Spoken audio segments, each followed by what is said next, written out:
Welcome to Folio, an actual play podcast about solo and epistolary TTRPGs. I'm your host, Satah, and my goal is to showcase multiple possible experiences of self-paced games by inviting guests to play them alongside me so I can compile our stories together.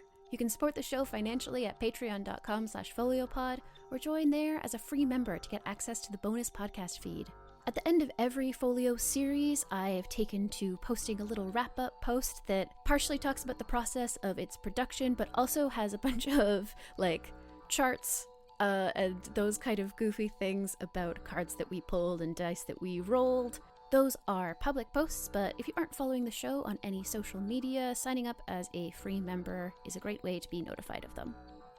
Today, we're finishing our games of Live, Love, Die, Remember, a game about mechs falling in love with their pilots, reliving their memories of love before the end, and the cost of victory by Ray Cox. With me again are Brianna Price and Dora Rogers. Check out their links in the episode description, particularly Dee's currently ongoing Kickstarter for Drink My Sweat, a bottoms-inspired storytelling game for queer women. Punch cuties, get messed up, fall in love, and be fucking hot. Running now throughout February 2025. This is it. There's one more memory to witness, and then we have to make the choice. After seeing how our mech's relationships to their pilots developed, what will they do at the end? This is going to be the last memory before our final fight. Oh my goodness, I only have one scene left before the end. Then here's to our final scene. Okay. That was such an exciting penultimate one. I feel really good about how the arc of that has gone so far. And I feel like I've opened up a lot of potential ways that the final stuff could go down. So let's see what our last one is. You'll never guess. It's the sunrise you watched together. Not today, Satan. I think I know what I want to do for this next one. Because I think it's fun to do. I love a calm before a storm, which, hurricane, all that stuff. And so I think for this next one, I'm going to do the sunrise you watched together. We were on a ship that was heading towards Balin Town. And it just so happened that as we set out and we were off on our way, the sun was setting. We were in the hangar sitting together.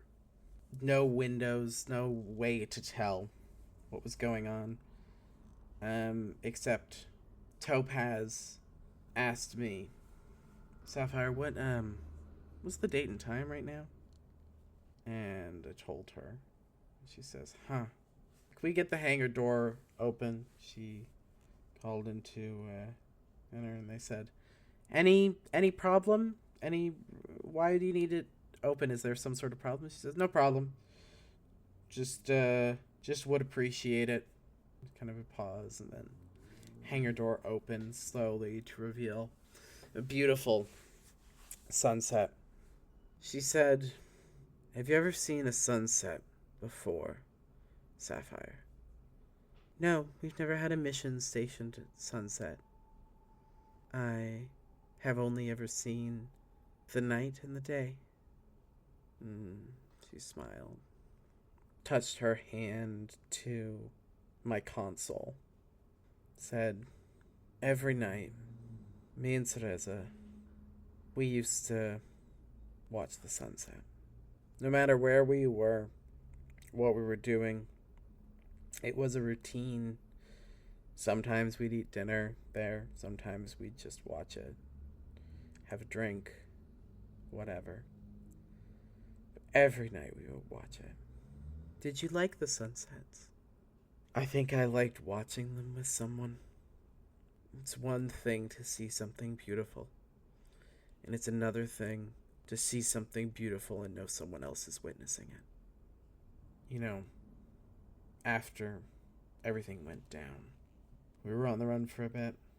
We'd hide out in attics and basements and shelters and wherever we could. We weren't able always to catch the sunset, but we tried still to keep some part of a routine alive. And it was on one of those nights where they found us. Couple of drunk bastard soldiers coming out of some bar, saw us, recognized my face from the wanted posters, took a shot. She got hit. I shot him back. We were on a hill, looking out the beauty of it. And she said, "Well, at least it's at sunset, huh?" And I screamed, and I cried. And every sunset since, I have averted my eyes. I did not want to see it. I did not want to witness it without her. Then why did you open the hangar door? I don't know, Sapphire. But do you like the sunset? I like watching it with you. It's nice to witness something beautiful together. It's actually cycling back and forth. I got like 18 like 3 times in a row. How you celebrated your victories. I don't love that. It's around that. The time you took down a challenging foe. And when you met their family in winter. It's interesting because we have established the sister, but let's take down the challenging foe. Challenging, like, we haven't really seen her being like a wizard of a pilot, right? Like, she's good, she's doing dangerous stuff, we're accomplishing missions, but I like the idea of us being up against like an ace, right? Like somebody who can match Tamsin for skill. So I think we're on like, you know, one of these attack runs. We're in space. We're targeting, you know, like a heavy ship, like a battleship. We're part of an attack on a battleship. And we're like we're like the big guns. Like there's a lot of mechs that are with us that are sort of like the escorts. And we're the bombers basically. And the mechs, you know, like this whole elaborate battle is happening. And there's an enemy ace on the other side who takes apart our escorts and is coming in to destroy us. And Tamsin tells her unit, "Stay on target, I'm going to protect us." And drops back and gets into a dogfight with this ace. And this is maybe like an experimental suit on the other side. This is let me see the names I wrote down. Courage, Dauntless, Wisdom, Innovation. Or is it something else? List of virtues. Let's see what that returns. Jeez, there's like weird stuff here that feels like self-helpy. Here's something from the University of Victoria. Virtues, the gift within. This still feels very self-helpy, but that's fine. Oh, fidelity is good. Okay, this is a fidelity. It's an experimental fidelity mech. And it is gorgeous, and it is so high-performing. It is lightning fast. It's very tough. It's not as tough as an ADS, but it's very tough for a mech that was not designed for the same mission as us. And it's so much faster, and it packs a real punch. It's probably like, I think it looks very heroic. It's very like, it's got like Gundam colors, right? So I think it's probably like mostly white, but it's got like blue and red and yellow. These very like heroic primary colors. And I think we do know the pilot, actually. I think that's more fun. Not personally, but like people know that this experimental mech belongs to, let's see, like the Red Baron, right? Like that's the classic ace name. The what would we call this terrifying mech? Because we wouldn't call it the Fidelity. Well, we would call the mech the Fidelity if like once we figured out that's what it was technically called. Oh god, this guy's probably on comms. He's probably like or she. That's hotter. She this pilot is probably on comms like she's very noble warrior-esque, like she's probably like, "You are a worthy foe," or whatever. So that's how we know that it's called the Fidelity, because she brags about it.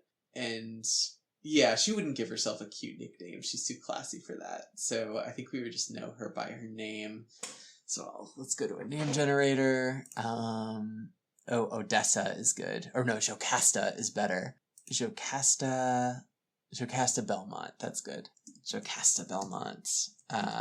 Yeah. And we call her the White Witch. because her suit is this like blazing white, this like pure white, with these other supporting colors. Yeah, so it's Tamsin versus the White Witch.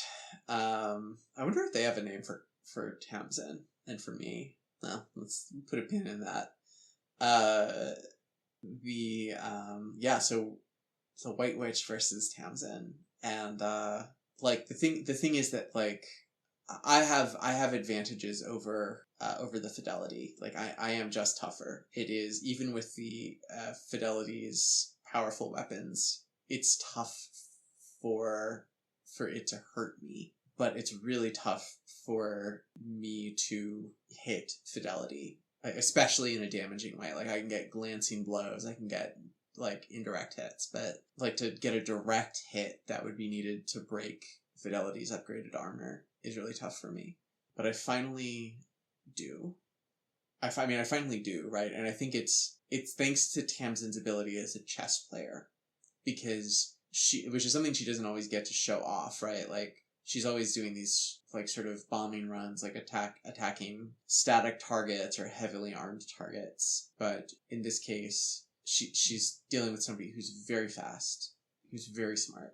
And she cannot be as fast as them. She just can't move as quickly as they can move. But she can think about what they're going to do, and she can lay traps. And I think that this doesn't happen right away. It's like she lays a trap and she scores like a good hit and it damages Fidelity. And that's when the White Witch is like, holy shit, like this is a real pilot. This is going to be fun. And it is this grueling duel. And I think this is the first time, I think, that while Tamsin and I have been together, that I take serious damage, because she keeps hammering my joints. I've said that a few times as a weak point. And she finally just like breaks through the armor of my shoulder and like disables half the missile pods in my torso, and disables some of my thrusters, so our mobility is even more limited. But Fidelity is starting to get pretty beat up at this point, and its performance is starting to suffer. And Tamsin in the end outlasts. She is patient, she's smart, she keeps laying these intricate traps, and eventually Jocasta Belmont makes a mistake, and we take her down. And we win. And I think it's like a little bit of a mixed emotion, right? Because of course there's a lot of excitement when Fidelity explodes. And there's cheering from the rest of our unit, and like their mission succeeds, and we're winning, and everybody's gonna live on our side. But I've never forgotten what Tamsin told me about death, and I think she says something softly just for the two of us, and for Jocasta, something like, "Rest well, White Witch. I wish it didn't have to be this way." And I probably have some little way. I think that her way of showing affection for me at this point, late in our relationship, is that she runs her hands along the consoles, which again I can't feel, but I can see her doing, and I know what the gesture means. And my way of showing support for her is, gosh, I mean, it's interesting, right? Because it's like being remote, right? It's like a long distance relationship.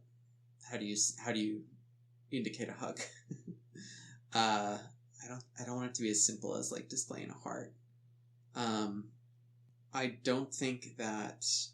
I think it's just words, because I can talk to her. I think I just say, "You did so well, Tamsin," and she says, "Thanksy." And I think that she's very careful. She doesn't like tally kills or anything. And she's very careful not to put something on my chassis that could be indicated as a brag, like, oh, like we're the ones who destroyed the White Witch. So I think she waits a little while at first of all, so that nobody will get that impression. And then when she adds something, she adds a flower. That's what it is. Because it's a symbol both of life and of grieving. And it's not like, it is occasioned by, she's sort of consciously like, this isn't just for the White Witch. this is for all the lives we've had to take. I don't think she says that, but I think that's what we're both thinking. It's like she felt this connection to this enemy through this really intense combat. And it just is something else that made her reflect on what we're doing here and the fact that we do have to kill people. And she wanted to both mark the connection and mark a reminder that we have to keep in mind what it is that we're doing. My cat's coming to beg for food. I know, buddy. Oh, I'm so close to done. I will feed you in a minute. I also haven't rolled a single 4 yet on the D4. Let's see. Nope. Rolled a 3. So these are from results 21 to 30. Oh. Dice off the table. Character dies. R.I.P. It is a 5. 25. Ooh. How it felt when they touched you. This is a great game.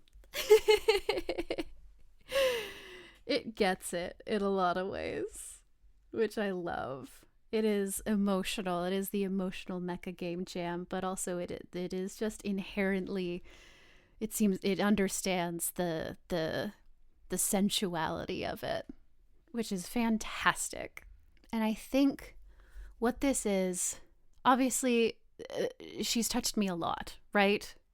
Repairs, but also just like, pardon the sentence I'm about to say, if she's inside of me, she's touching me.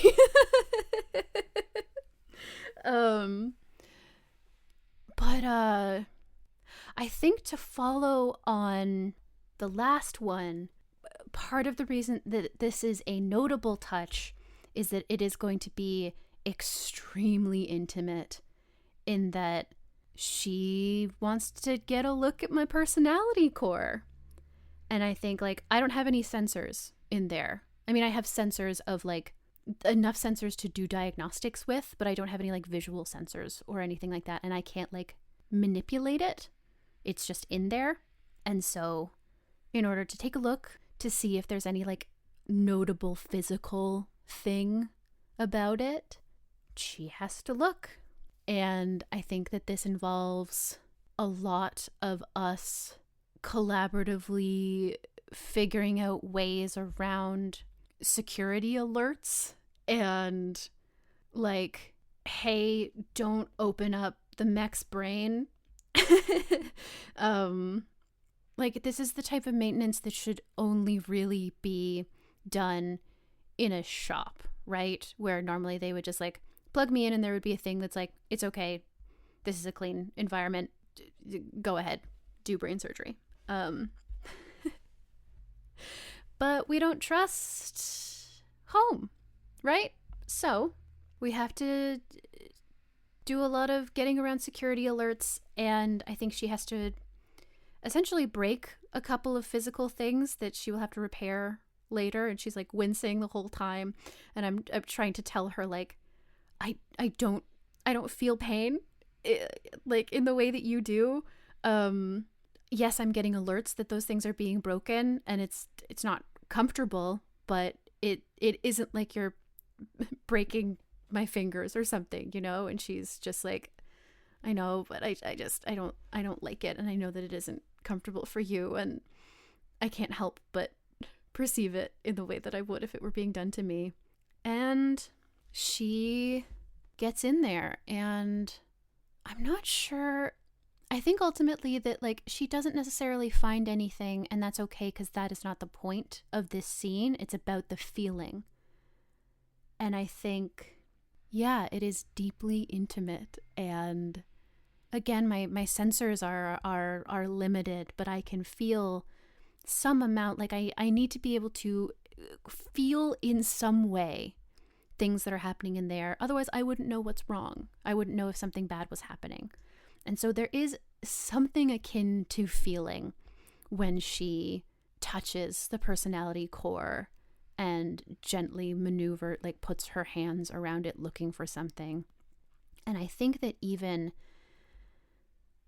she very hesitantly expresses that she thinks she needs to unhook it for just a little while to, like, look at the connection spots, and she's not going to like open it up or anything, but she does need to disconnect the core from my body, essentially, right? To just really be thorough. And that is like a thrilling, horrific act of trust, where like she is so gentle and counts down and lets me know everything that she's doing, but what she ultimately does is like completely disconnect me from any ability to move or hear or see or any of the things, the ways that I'm used to experiencing the world. She takes away, because and I am just, I have awareness still because I exist in some form in the personality core. It's just that I am completely cut off from all senses. And I imagine it's a little slow too. Like I have she has to disconnect me from something that serves as like external computing power, right? And so I am suddenly like blindfolded and just, I've lost all amount of like tactile physical control, and also things are just a little bit slower. There's like external memory stuff that I can't access, and I just have to trust that she is doing this in a way that is like safe and okay. And she is. It's fine. After some amount of time, she reconnects me, and I blink back fully online to her, asking me if I'm okay, checking in. She like puts a hand flat against the walls of the chamber that hold the personality core and asks if I can feel that. Like, are my temperature sensors working? Can you tell that something is hot here, that something warm is touching you? Though actually, I guess it would probably be warm in there. So I like the idea that it's that she has a drink with ice in it, and she like, in a way that probably isn't very comfortable for her, she like grabs a handful of ice and sticks it against my chassis and is like, are you registering this temperature anomaly? And I say, yes, please don't give yourself freezer burn. She laughs. She's like, it's fine. Ow. And drops the ice. And ultimately she's like, yeah, physically everything looks, there isn't a jack that looks like it's been obviously manipulated. There isn't some sort of restraining bolts on any of the hardware that I can see. All of the connections look like they should. There might still be secrets, but there'll be software, which in a lot of ways is in some ways easier, in some ways harder, right, to deal with. Because if it's software, it is internal. And it's hard because she's not a hacker or programmer or anything, so it would be difficult for her to override. But it's more of an intellectual fight if it's software-based, which is possible. If it's hardware-based, it could be irreversible. And so if there's something, it seems like this might be good.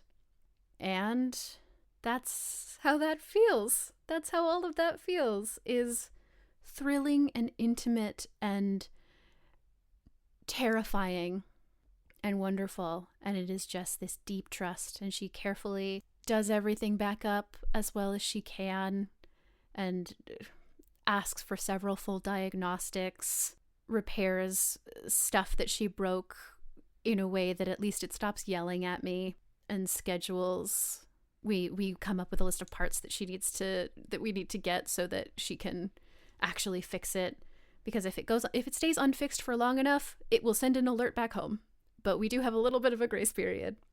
And that's our final memory. And I think we are both pretty shaken from that experience. I think that it was a lot more intense for both of us than we were expecting. And with that, let me count my marks. That is 7 scenes. And that's scene 7. Fuck. Okay. Oh boy. Okay. I feel much more invested in Tamsin and our life together than I thought I would. What's next? Jesus. Oh.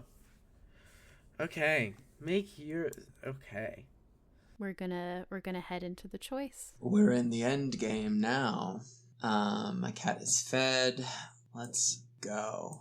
Section 3. Make your choice. Now that we've done all our scenes, it's time for one final moment. You see yourself in a war zone. A mech and their pilot Standing on the battlefield, fighting as one. There's a moment of calm amidst the fury. You see all the moments that led you here stretched out like a sea of thought around you. You see all the moments that led you here stretched out like a sea of thought around you. The future looms in your cybernetic mind. This battle will see you break. This battle will break you. This battle will see you break. And you have to make a choice. Each player describes how their mech makes the choice about their future and what the outcome is. Bear witness to each mech's final moments. And there are 3 choices.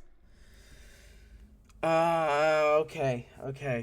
You sacrifice your life to save your love. The mech dies, but the pilot lives. You sacrifice your love to end the war. You both die for something bigger than yourselves. You sacrifice peace. To keep your love. The war goes on, but at least y'all survived, right?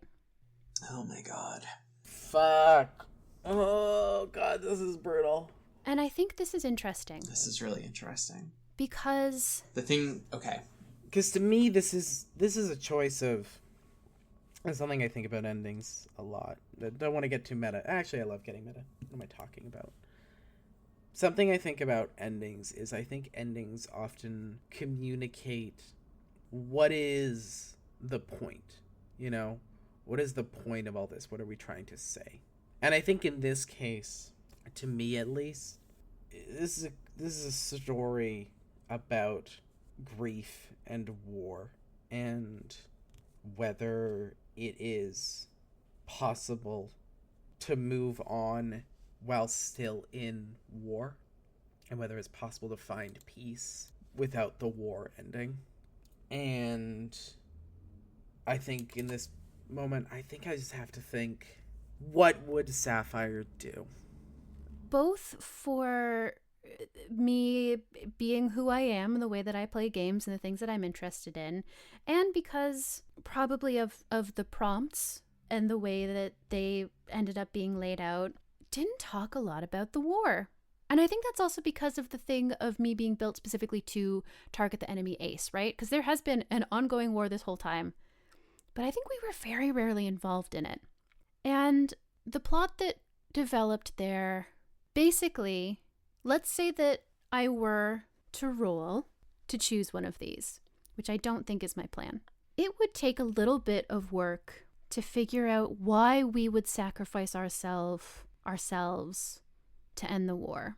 And there have to be reasons. I'm sure this war is devastating and it's terrible, and I'm sure that Brig has people that she loves and she's lost people, and we do want an end to this violence. We truly, genuinely do.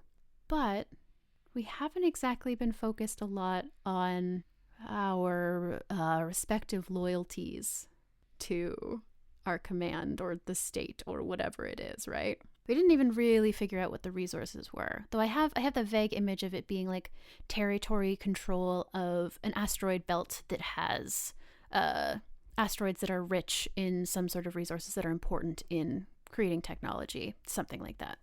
And as sort of the war is about that, but also it's about resources in other ways, in how wars are about resources, because one of the things you can do to win a war is deny your enemy enough resources that they can't fight anymore, right? And so this has been a war where there is an active battlefield around the thing that we want, but also it's a war of constant espionage and blockades and trying to make it so the other one doesn't have food and whatever.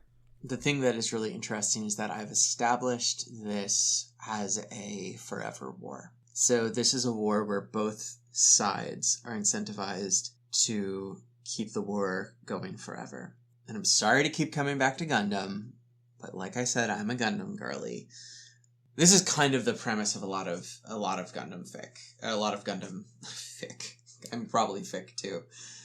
This is the premise of a lot of Gundam shows, that Like, ultimately, the side that you are fighting on may not actually be the good side, per se. Which goes right back to, like, Gundam 79, where, like, the Federation actually sucks and keeps letting them down over and over again.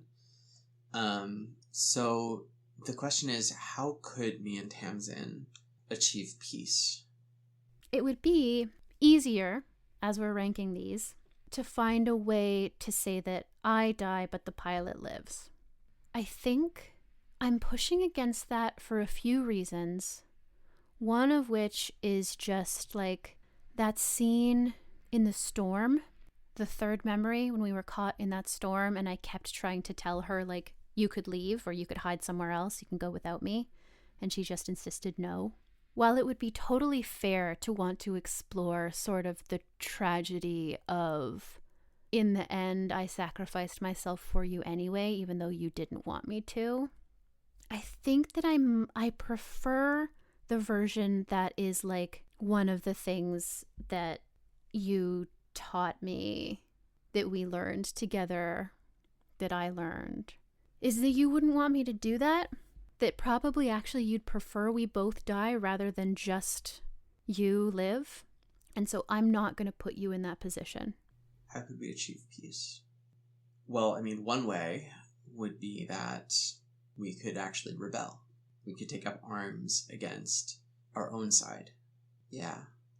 Yeah, okay, I think I know what this has to be. Because as much as I love Tamsin, I think the reason I love Tamsin and the way that I love Tamsin is that Tamsin has taught me to be a good person. Tamsin taught me that it's terrible that we have to kill. Tamsin taught me to prioritize life over the mission, over the war. Tamsin taught me to care about others. And as much as I love Tamsin, as much as she is the center of my universe, I think that she, on the whole, like, to some degree, I was programmed to help her, and then I was supposed to be able to be overridden. But I've proven that I can't be overridden, and that I can change my programming. So I think that the choice that I make is not going to be to save Tamsin, because I know it's not what Tamsin would want. I suppose that the other way to interpret you sacrifice your love to end the war, you both die for something bigger than yourselves, would be that we die defeating the ace. And that's very possible. Let's play out where we are. What moment of calm there is. We are in Balin Town. The hurricane is here. They did not go to Fort Anchor. I don't know why. Maybe there was a scheme. Maybe there was some sort of plan. Maybe we were given intel wrong, or I don't know. They came to Balin Town, and we have made our way through town, through the rubble of buildings, and under the streets, hiding out in the few homes not yet fully destroyed. And then we find their mobile base, their kind of moving, walking carrier. And we can see as the hurricane sits triumphant in a giant throne on top of the carrier. This time we're prepared for the potential for a trick. It's very easy to see how we just kind of fuck off. Right? That follows very easily. We're under the carrier. We know that the sensors have not picked us up yet. We know that if we go up there, we might be able to kill him, and without the hurricane, the war ends much easier. But I have calculated the odds. And a front-on attack like that, the chance of survival, given the circumstances. This is such a difficult choice. Really, I'm just choosing between you both die, or you both live but the war goes on. I'm going to sacrifice both of us for something bigger than ourselves. Your chance for survival, if we do this, is 1.2%. But it's a chance to kill the hurricane. Whatever happens up there, you kill him and you run. You shoot him, you slash him, you do whatever you need to do, and then you get out of there as quickly as possible. But your chance of survival is 1.2%, but it's a chance to kill him. And I think what this looks like is that we have a new kind of mission, which is that there is a rebellion. I'm going to roll a die, not to make a choice for me, but doing the thing where, sometimes if you can't decide what you want, flip a coin, and then when it's midair, you'll be able to tell by the result that you're wishing for which one it is. So I'm going to do evens, you both die, odds, the war goes on. And I'm rolling a d6. I got odds, the war goes on. How do I feel about that? So at the end of World War I, there was this moment where, the Russian Revolution happened, first of all, lest we forget. And that was sort of this, two-part revolution where it started as a revolution, right? It was just, regime change. Let's get rid of the Tsar. We hate him. And then Russia stayed in the war for a while, but it was not super clear if they were going to stay in the war forever. And then eventually there was the Communist Revolution, and they left the war very quickly after that. But that was a widespread thing, right? And it was very much in the air. There was, a lot of agitation in Germany, especially against the Tsar, or the Kaiser, right? Because it was the Tsar in Russia. And there were moments where with French troops, because so many French people died in that war, most of the fighting was in France, right? There was a moment where the French generals said to their allies, our troops can't attack, they won't obey the order, so we can't give the order, because they would just that would be the end, that would be the end of us as an army. So right now, we just can't do it. Yeah. So remember the promise we made. You said that if it's to kill the hurricane, the rules change. Your chance of survival is 1.2%. Damn it, Sapphire. I know. Our societies, the lunar, the societies on the moon, the societies on Earth, they're reaching a breaking point where life has been about keeping this war going, and these companies making more and more money off of all of this destruction, and building more and more weapons, and people being asked to ration food, and people being conscripted into the military, and people buying war bonds, right? All of our lives have been restructured around these wars, and people are just reaching the point where they can't do it anymore. I've taught you a lot, I think, and you've taught me a lot. We've learned a lot from each other, but I want to underscore what love means here. Love means you do what the person you love wants you to do, even if it's hard for you to take, even if it breaks you. Do this. Bring peace, just like we promised.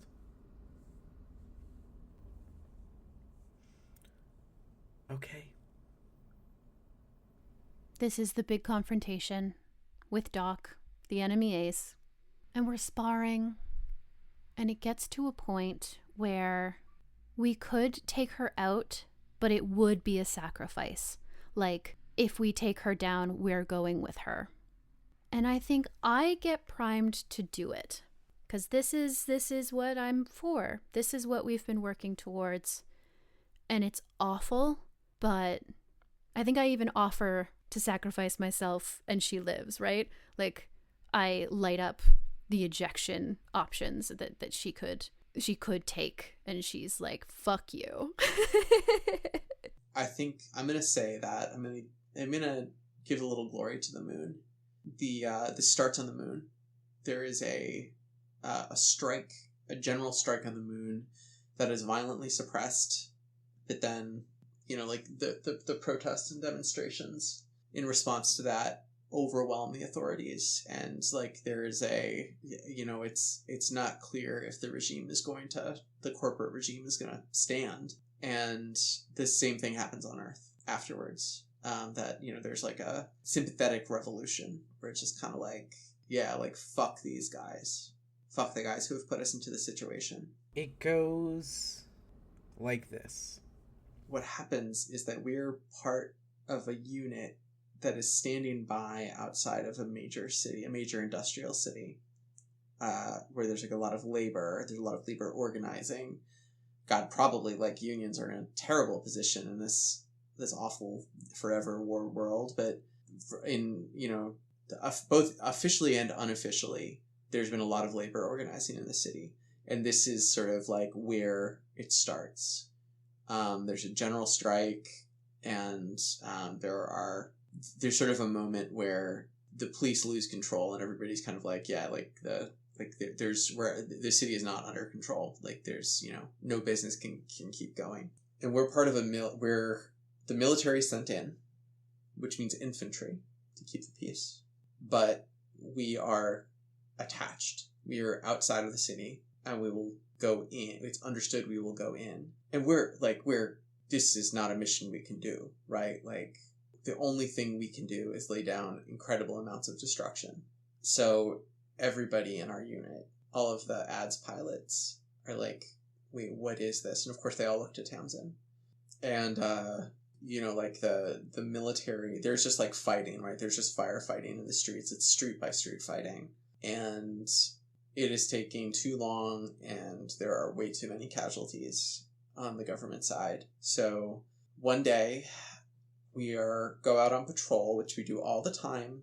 We're ordered to sort of like walk around, like go to different places on the perimeter. This happens frequently.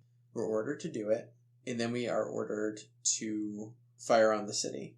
I'm getting emotional about my own stupid thing. Okay, it's not stupid. It's whatever. Okay. I prime myself for us to both go down, taking Doc with us. And then Briggs says, wait. She slams on the intercom button again to communicate with Doc. And she references like a paper that Doc wrote early in her studies, where and she asks, like, she references the thesis that is it's what is it? It's like, do you really believe that? I'm trying to get to, like, it's something about, like, do you believe that we can transcend something? But I'm also trying not to do a, like, weird, gets into eugenics territory of creating a better person through technology or creating a new, do you think that mechs or mechanical sapient beings are superior to humanity and therefore the future of it? But it's like,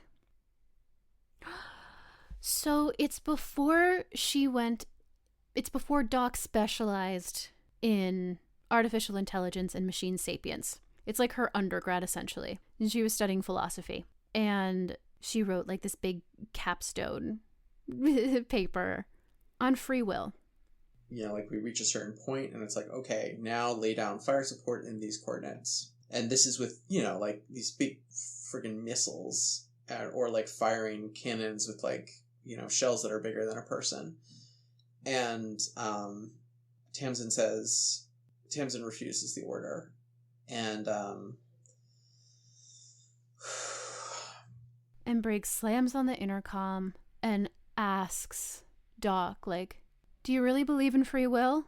And Doc, I think at this point, is like trapped in some way. She can't get away, like very much at our mercy. And she hesitates and then responds, with the consideration of extenuating circumstances, yes, absolutely I do. And Brig puts her hand on the transmit button, but doesn't talk, gathering her thoughts. And she just goes, well, then act like it. They climb up the station, trying to scramble a way in, finding the best possible chance of survival. Not going in head on if they can avoid it, but at a certain point they have to pop up and out and into an open hangar. They're on a runway. At the end of the runway is the throne. And she takes her hand off the button and she says, hey, Pick, do you want to get out of here? And I have like slight alarm going off about like mission parameters. And I say, all indications show that this is our chance to, and Brig goes, pick. Is that what you want? Or do you want to get out of here? And I look at the like pinned, collapsed mech of Doc in front of us. And I have to see her face, right? Like I see through the, it's not that the cockpit has like a broken window. It's that like she's low enough power that the like blackout coating isn't active anymore. It's like a battery powered thing that she can turn on and off, and it has to be off because there isn't enough power, so I can see her face. And she looks shocked. Like she has been scared, but right now she is just like, what the fuck is this? What does this mean? And part of me is tempted to take her with us. My worry is that is too much of a win for our side. There should be consequences to this, right? And that would technically be taking out the enemy ace.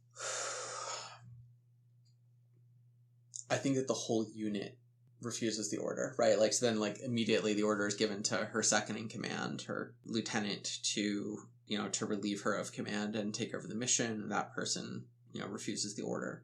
And it comes down to another unit is sent in, and Tamsin talked to them, and I think I talked to the intelligences that they have, but they don't have intelligences. They don't have artificial general intelligences, right? Like they have they have like an expert program that is very good at doing things with a mech and can sort of talk to you like the computer in Star Trek can talk to you, but is not a person. So there's nothing I can do there.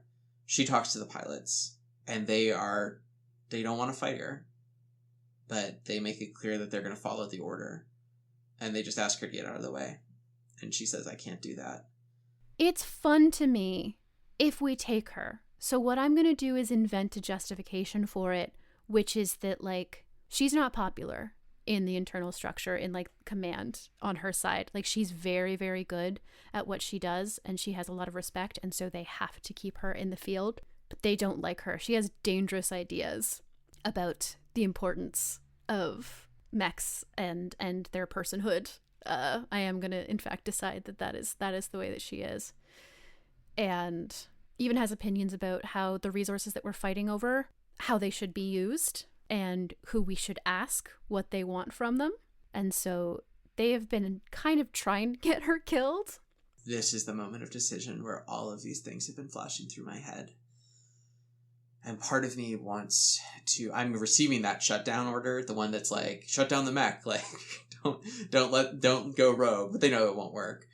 They're kind of hoping against hope it will work. I could let that go through, and we would live. We probably couldn't be together anymore after this. I mean, Tamsin would feel betrayed for one thing, but also she's probably going to be arrested, but we would both live. She would live. The other thing that I consider very seriously is that I could eject her. I could eject the cockpit, and I could do this fight alone. But I'll fail. There's a reason that I have Tamsin. Because I can pilot this thing, I can shoot the guns, but yeah, like, I don't have the fucking spark, you know? So if we want to protect this revolution, we have to fight together. Even though I know that whether it's here and now or soon, it'll lead to our death. There are weapons firing. The hurricane stands and says, "What are you doing here? You're supposed to be at Fort Anchor. What are you doing here?" And there is a clash.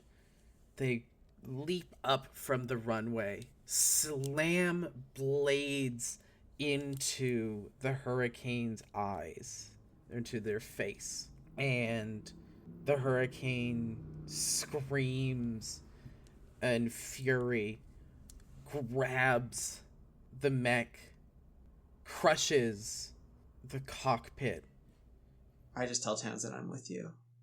And she raises our cannon and she draws a bead on these mechs flying in, and she fires on them to keep them out of the city.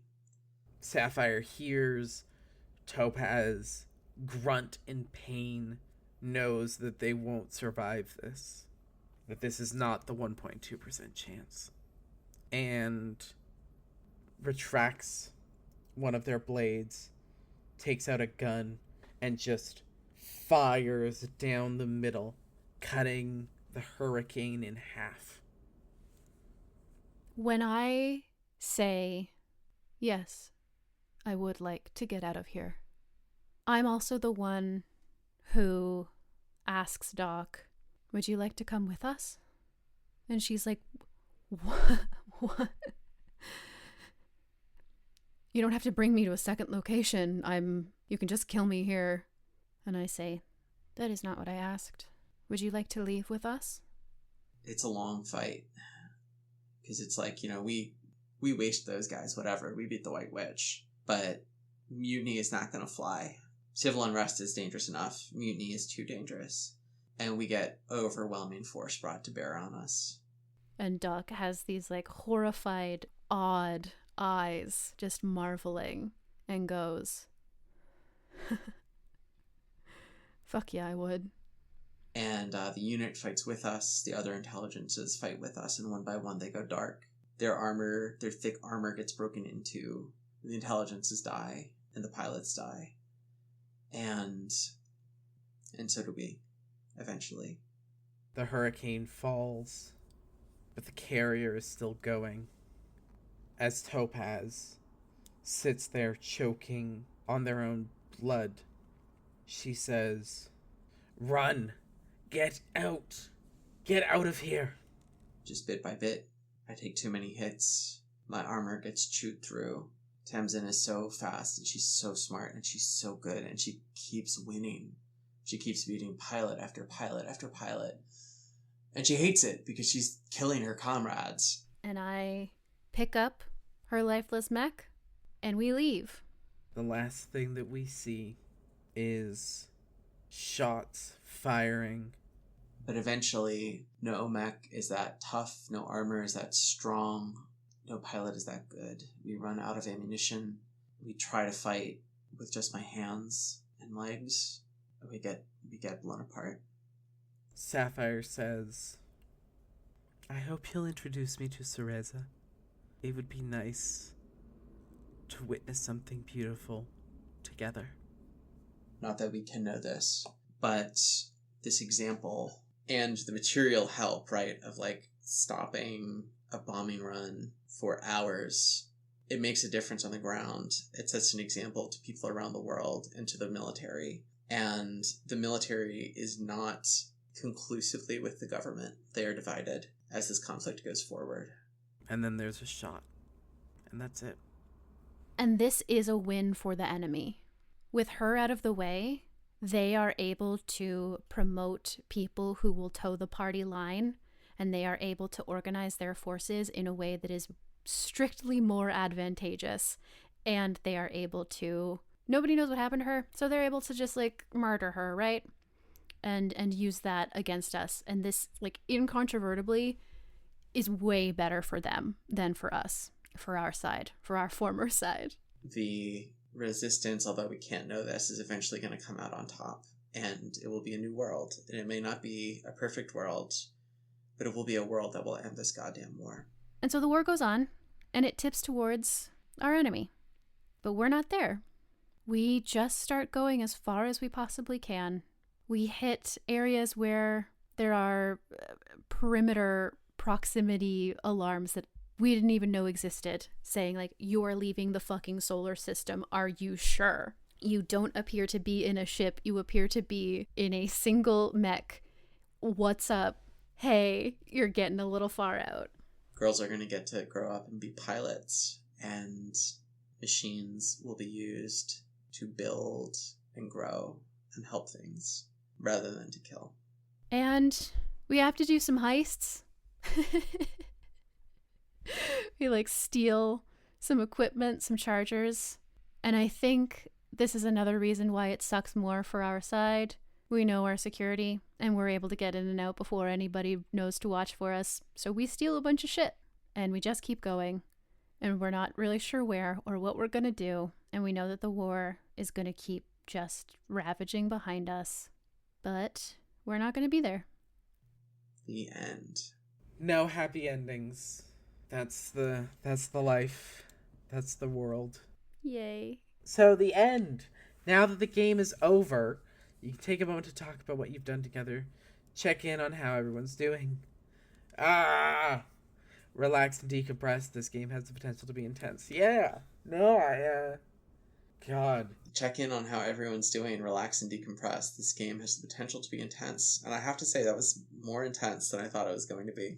You ever make up a situation and then get sad about it? 'Cause I do. I've done that many a time. I love Tamsin. I'm sad that we both had to die, but I think it's what she would have wanted. She was a good person, and she cared, and she cared about others, and she cared about the larger world. And I hope that's something that I can carry forward myself, which is a crazy thing to take away from a solo game about a mech who's in love with a person. That was so fun. What a good game. This was great. I really think this game is fantastic. I really enjoyed doing this in a kind of random prompting situation. I think that's a fun way to play it. I would recommend heavily for folks to do that. I think they should create D30s just for this game. This was so fun. I had a blast recording it. I was like, am I really going to get like a long enough recording out of this? And my goodness, I certainly did. So I hope you enjoy it. Thanks, folks. And go look at something beautiful together. Bye. This has been Folio, an actual play podcast about solo and epistolary TTRPGs. To find where you can find the show, check out foliopod.card.co. Sign up as a paid member at patreon.com/foliopod to vote on games and participate in live streams, or join for free to get access to the bonus feed with edited audio-only versions of the streams a couple weeks after they happen and occasional other stuff. You can find Brianna on bluesky at Price of Brie, like the cost of the cheese. Check out her games at weepingrobot.itch.io and watch her stream at twitch.tv/saltcravings. You can find Dora on Bluesky at Queen Regnant. She has games at DCity, deecity.itch.io, and games that she makes with her wife at galpalgames.itch.io. Check out the Kickstarter for Drink My Sweat, a game about ritualizing queer feminine transgression and messy attraction through a fight club, running now and throughout February 2025. You can find me, Satah, at Peseta Chips on social media generally, and check out my other work at gaygothvibes.online. This week, Brianna and Dee and I finished our games of Live, Love, Die, Remember by Ray Cox. Everything I mentioned here is, as always, linked in the show notes. Thanks so much for listening, and take care out there.